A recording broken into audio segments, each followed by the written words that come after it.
race of people in Ireland called the Tuat de Danann. They knew about magic and casting spells. One of them, Lir, was a king. He lived happily with his wife and 4 children. One dreadful day, his wife became ill and died.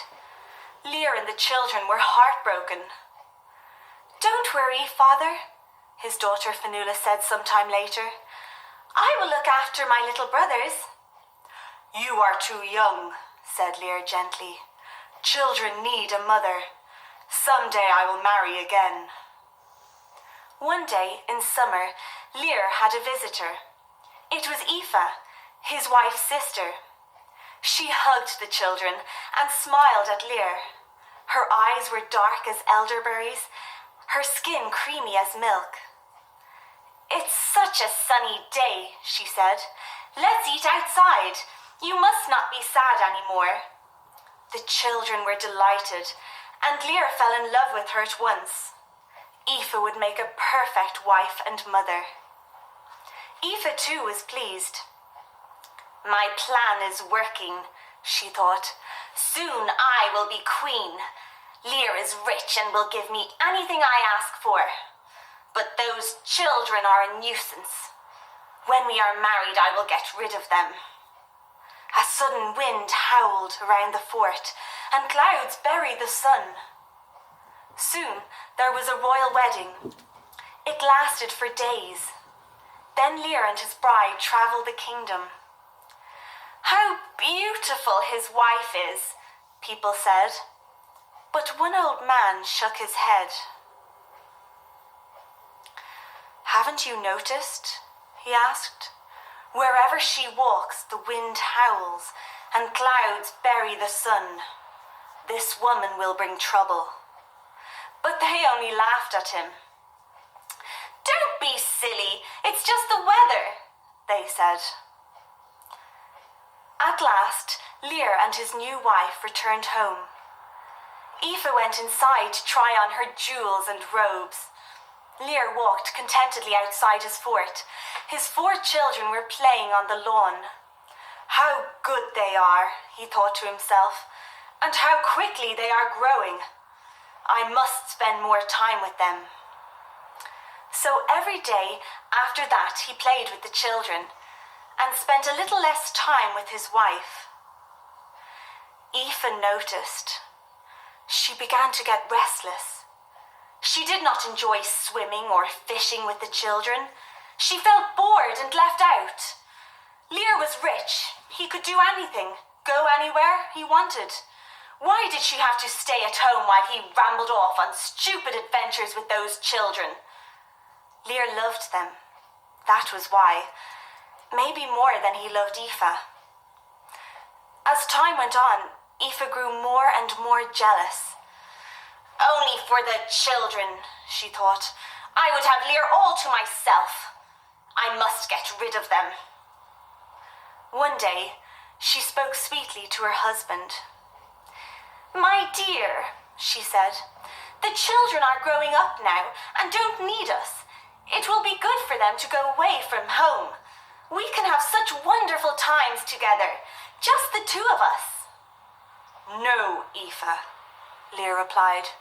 "Those children are part of me. I would die without them."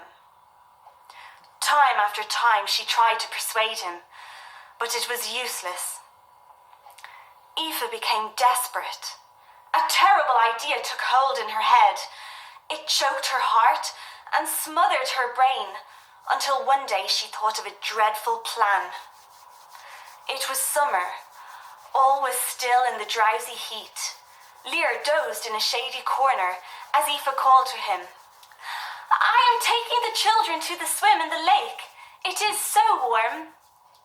Lir was pleased. He had begun to think lately that Aoife was not completely happy. She hadn't played with the children for such a long time. Lazily waving goodbye, he settled down for a snooze. The children enjoyed the chariot ride. Soon they were tumbling down the hill and into the lake. Laughing and splashing, they chased each other in the cool, fresh water. Heat shimmered in the bushes across the lake. Everything was still It was too hot even for the birds. Suddenly, Aoife, lifting up her arms, began to chant strange words. The sun darkened. Chill wind whipped over the waves. Fionnuala watched uneasily. She turned to her brothers, but they were staring at her in horror. "Fionnuala, your hair! What's happening to your hair?" Fionnuala looked down. Her long dark hair no longer swirled around her in the water.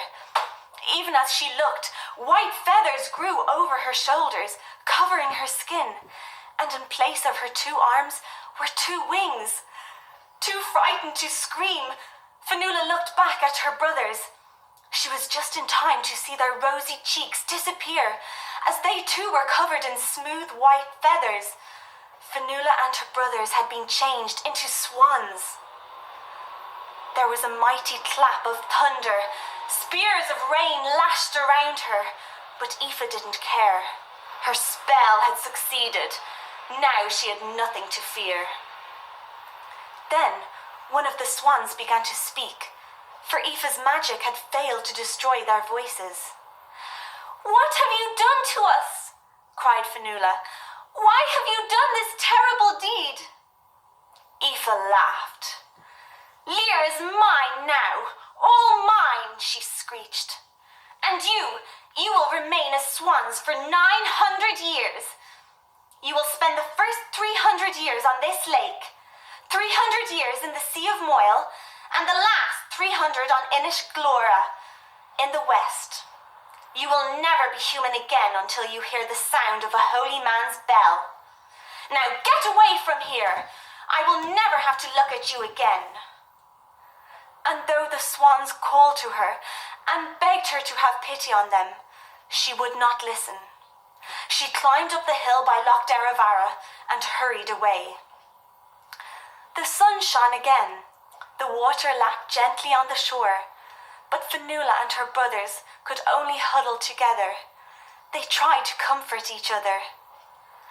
"Our father will save us," Fionnuala said. "You know how much he loves us.